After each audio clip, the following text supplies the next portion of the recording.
이제 3주간 저희들이 하나님 앞에 대신 내가 죄를 짓지 아니할지라도 옆에 계신 분, 또 교회에 함께 신앙생활하는 분, 또 가정에 가문에 내가 대신 하나님 앞에 중보기도하는 차원의 죄를 내가 하나님 앞에 대신 기도함으로 용서해 주세요. 그런 마음이에요. 그럼 이거 하는 이유는 뭐냐? 아, 여러분과 제가 알고 모르게 지은 죄도 있고, 또 어떤 경우에는 아는데도 죄를 짓는 경우도 있고 다양해요. 그래도 하나님 앞에 회개의 시간을 가짐으로 우리가 교회가, 그리고 우리 교회가 이 지구를 대신해서 하나님 앞에 이런 중보의 시간을 갖는 거예요. 그러면 하나님은 그러한 모든 것에 용서해 주신 줄로 믿고, 또 그런 일들을 통해 우리가 죄책감에서도 벗어나고, 또 그 죄가 어떤 부분들인지 알므로 인하여 신앙생활에 유익을 구하려고 하는 거예요. 오늘 우리가 그런 일들에 함께 동참하셔서 하나님께 영광 돌리시기를 주님의 이름으로 권면합니다. 오늘 창세기 42장 21절로 22절을 볼 때에 참 중요한 단어가 있어요. 그게 뭐냐면 지금 그 형제 요셉의 형제들이 42장 21절에서 죄를 범하였도다, 이 범죄했다라고 하는 단어는 아셈이라는 단어예요. 그런데 이 단어의 뜻이 뭐냐면은 일상생활에서 부주의해서 범한 죄를 말해요. 이 시각이 달라요. 루벤이 말한 죄는 하나님 앞에 범죄한 것을 말해요. 그런데 지금 요셉의 형들, 루벤을 뺀 나머지 형제들은 뭐냐면 일상적인 데서 부주의한 죄로 바라봤어요. 시각 차이가 무지 커요. 생각해 보세요. 동생을 팔아버렸는데 이거는 그냥 일상적인 일에서 부주의한 정도, 이건 죄로 여기지 않는다는 의미예요. 근데 루벤은 그 자체가 하나님 앞에서 범죄했다라는 단어예요. 단어가 전혀 달라요. 자, 그런데 창세기 50장 17절부터 21절 말씀을 보면 그렇게 생각했던 형들이 바뀌었습니다. 왜 그런가 하니 17절에 보니까 형들은 요셉이 아버지 살아있는 동안에만 자기들을 용서해주고, 이건 용서가 아니라 뭐예요? 내가 아버지 살아있는 동안만 참고 있는 거야. 아버지 돌아가시고 나면 니들은 뒤졌어. 형들은 지금 그런 마음을 가지고 있는 거예요. 그러니까 42장에서의 쓰여진 단어와 지금 50장에서 쓰여진 단어는 달라요. 여러분과 제가 죄에 대한 인식이 달라져야 됩니다. 오늘 이 말씀들을 통해서 우리가 첫 번째로 깨달아야 될 게 뭐냐면은 내가 생각하는 죄, 여러분 성령이 내 안에 계신 것을 믿으시죠? 은혜가 오기 시작하면 여러분과 제가 죄에 대한 인식이 달라지게 돼 있어요.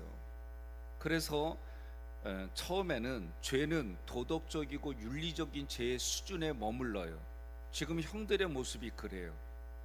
분명히 지금 17절에서 내 형들이 내게 창세기 42장 21절에 그들이 서로 말하되 우리가 아우의 일로 말미암아 범죄하였도다. 그런데 이 범죄했도다라고 했을 때 이 단어는 일상적인 삶에서 부주의에서 생긴 죄야. 이거는 속죄가 필요한 거예요. 이 단어 자체가. 그럼에도 불구하고 이들은 그냥 그 정도 수준에서 생각한 거예요. 그런데 이들이 이제 아버지 이삭이 아들로 인해서 이제 그 사랑이 베냐민에게 가고, 또 베냐민을 요셉이 일부러 볼모로 잡게 하는 이런 과정을 통해 가지고 생각이 바뀐 거예요. 여러분, 제가 깨달아야 될 게 뭐냐면 처음에는 우리가 신앙생활할 때 윤리적이고 도덕적인 범죄에 머물러요. 그리고 그냥 그런 정도 회개하는 차원이에요. 그런데 그것이 점점 우리 마음에 성령의 역사에서 죄가 깨달아지는 게 뭐냐? 도덕적이고 윤리적인 게 아니에요. 성경도 말할 때 악이 뭐냐 할 때는 예수를 그리스도로 알지 못하는 게 악이에요.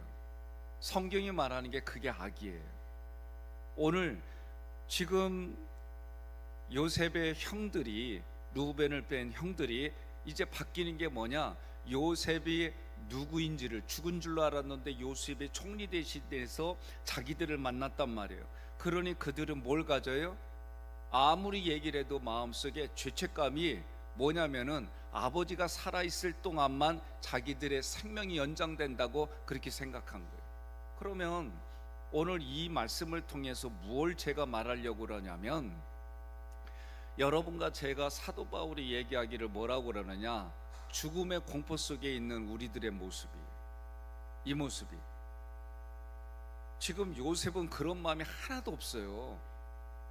요셉은 뭐라고 얘기를 하냐면, 창세기 50장 19절로 21절에 보면 요셉이 그들에게 이르되 두려워하지 마소서, 내가 하나님을 대신하리까? 당신들은 나를 해하려 하였으나 하나님은 그것을 선으로 바꾸사 오늘과 같이 많은 백성의 생명을 구원하게 하시려 하셨나니 당신들은 두려워하지 마소서, 내가 당신들과 당신들의 자녀를 기르리다 하고 그들을 간곡한 말로 위로하였더라. 이게 요셉의 마음이에요. 그러면 오늘 이 말씀들을 통해서 저도 단어들을 통해서 깨달아야 되는 것이 뭐냐면, 지금 요셉이 그 전에 하는 얘기들, 그리고 형들의 모습을 보는데 또 형들의 모습은 서로 보는 관점이 전혀 달라요. 여러분과 제가 예수님 믿으면서 정말 죄에 대한 회개가 있어야 돼요. 그런데 형들은 그 죄에 대한 회개를 해요. 어떻게? 뭐라고 얘기하느냐? 50장 17절에서 너희는 이같이 요셉에게 이르라, 내 형들이 내게 악을 행하였을지라도 이제 바라건대 그들의 허물과 죄를 용서하라. 에베소서에 보니까 뭐라고 나와요? 우리는 허물과 죄로 죽었어요. 이게 깨달아져야 돼요. 로마서로 말하면 나는 연약하고 나는 죄인이고 원수 같은 짓을 했어요. 그런 나에게 예수님이 찾아오셔서 이 모든 것을 용서해 주셨어요. 이게 여러분 구약에서도 우리가 성경을 읽을 때에 예수님의 모습들을 구약에서는 그림자로 했단 말이에요. 오늘 요셉이 예수님의 그런 모습이에요. 우리는 그걸 깨달으라고 오늘 말씀을 드리는 거예요. 내가 허물가려 죽었어요. 그런데 지금 형들이 창세기 50장 17절부터 이야기하는 건 뭐냐? 그들의 허물과 죄가 악이에요. 악을 행하였을지라도. 요셉에게 요청하는 게 뭐예요? 아버지가 이렇게 말했다는 거예요. 허물과 죄, 그 악을 행하였을지라도 뭐 해라? 용서해라 말이에요. 이 말을 들을 때에 요셉이 울었어요. 왜 울었습니까? 예? 그리고 18절에 울고 있는 요셉 앞에 와서 내가 당신의 종입니다. 그리고 나서 19절부터 요셉이 진짜 자기의 마음을 얘기하는 거예요. 이 모습이 예수님의 하신 모습을 상징하는 거예요. 여러분과 저는 악을 행했어요. 그게 뭐예요? 허물과 죄예요. 허물은 뭐예요? 단어 자체가 나무에서 가지가 꺾어져 내려간 것이, 떨어진 것이 허물이에요. 죄는 뭐예요? 관약에는 맞아요. 그런데 정말 우리가 양궁을 쓸 때에 10점에서 1점 사이, 여기에는 안 맞아요. 이게 하마르티아라는 뜻이에요. 내가 아무리 행동을 해서 용서받을 수 있는 게 없는 거예요. 그러니 허물과 죄가 오늘 성경에서는 그게 악이다라고 가르쳐줘요. 그러면 여러분과 제가 예수를 알지 못했을 때에 이게 악이구나, 내가 하나님의 말씀대로 살지 못하는 게 이게 악이구나, 이게 먼저 깨달아져야 되는 거예요. 도덕적이고 윤리적인 죄가 아니에요. 하나님과의 관계 속에서 내가 전혀 예수를 알지 못했고, 알더라도 하나님 말씀을 내가 지킬 수 없는 그런 존재라고 하는 것이 여러분 깨달아져야 되는 거예요. 그래서 성령이 내 안에 계시면 내 중심의 생각과 감정이 바뀌게 돼 있어요. 그래서 신기해요. 그러면 저는 이렇게 표현해요. 내 눈이, 몽골 사람들은 6.0까지 이게 눈이 그 시력이 좋대요. 이해가 안 돼요. 그런데 우리 눈으로는 보이지는 않는데 그들 눈에는 보여서 얘기하는 게 실제예요. 들판에서 사니까 그들의 시야가 얼마나 밝은지, 그렇게 밝은 사람들은 멀리 있는 게 보여요. 안 보이는 게 문제지. 그렇게 보여요. 그런데 눈이 나빠지면 저처럼 안경을 써요. 안경을 쓰면 보여요. 그런데 안경 쓴 것보다도 여러분 망안경을 보게 되면 더 잘 보여요. 이해가 되지요? 그런데 망안경을 보는 것보다도 현미경을 보면 더 잘 보여요. 성령이 우리 마음속에서 죄를 깨닫게 하는 게 이런 것과 비슷해요. 처음에는 알지 못해요. 이게 무슨 죄야? 그런데 도덕적인 죄, 아주 제가 볼 땐 1차적인 거예요. 그런데 여기에서 영의 시각으로 보면 이 죄라는 게 더 우리 마음속에서 깨닫게 해줘요. 그런데 그 중에 최고가 뭐냐? 예수를 그리스도로 알지 못하는 이게 악이에요. 이게 허물이에요. 그리고 예수를 알더라도 하나님 말씀에 내가 적극적으로 순종하지 못한 게 그게 죄예요. 그게 그런 것들을 지금 형들이 알게 된 거예요. 그리고 그 마음속에는 뭐예요? 이제 요셉을 알게 됐어요. 그러면 무슨 마음이 들어요? 내가 죄를 진 것이 깨달아지고 이제 내가 죄값을 당하겠구나, 요셉이 이제 우리를 치겠구나. 근데 아버지 때문에 아버지 살아있는 동안만 이게 오늘 우리가 뭐예요? 죽음의 공포예요. 여러분과 제가 성경은 정확히 말해요. 많은 사람들이 뭐에 매달려 있어요? 죽음에 매달려 있어요. 그런데 그 죽음을 예수님이 죽으심으로, 십자가의 죽으심으로, 하나님의 능력으로 부활하심으로, 하나님의 은혜로 예수님이 승천하심으로 여러분과 제가 이렇게 바뀐 그런 신앙생활을 하는 거예요. 그러니까 오늘 우리가 중보기도할 게 뭐냐? 첫째, 하나님 성령 충만하게 해주세요. 그래서 죄를 알지 못하는 사람들이 죄를 깨달아서 하나님께 회개하게 해주세요.